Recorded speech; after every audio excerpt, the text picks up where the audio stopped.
Piésold is a multinational business, and we've always gravitated towards the area where there's been a lot of development around mining and a lot of requirements for infrastructure services.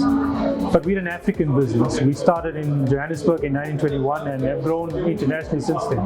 So we've always naturally gravitated north of South Africa into areas related to Africa. And we saw the DRC as an area where we have operated for many years, but an area where we needed to really get a local presence to ensure that we could comply with the local legislation and make a difference locally that was meaningful. You know, when you operate as an expat firm where you come in on contracts and move out, you don't actually get a flavor of the local business, and you don't actually leave a legacy behind you.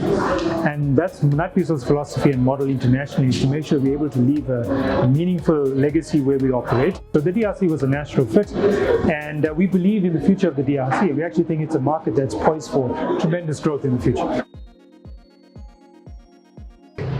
Look, it's a very good question. We are a consulting engineering firm, so we're at the bottom of the food chain, really, so to speak. So one of the things that we do in our international practice is we like to set the example. So within our industry, which is the consulting engineering industry, we want to set the example by what we do with the income we generate and the profits we make.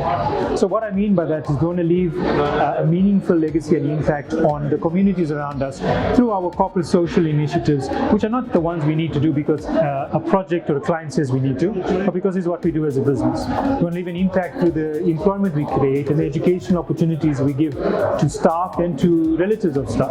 And we want to play a meaningful role in ensuring that by complying with law and not trying to find ways to subvert it, we set the right example for other players in the industry that we operate in. But also by lobbying. You know, we want to play a big role through the loudness with which we say what we do to people out there, that it's okay to actually do the right thing all the time and not just try to find ways to make a quick buck.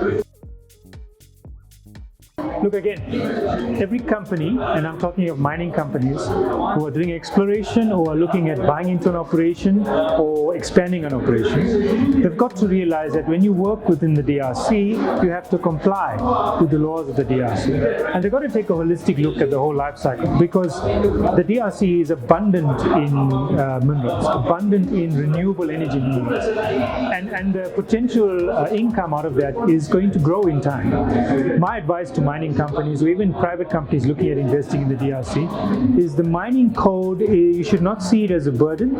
You should see it as something that you've got to understand, you've got to factor into your business planning, and you've got to make sure that you're not trying to find ways to work around it, because that's what gets a lot of people into trouble. They spend more time trying to find ways of how to work around the codes and how to work around legislation, as opposed to finding ways how to make legislation work for them.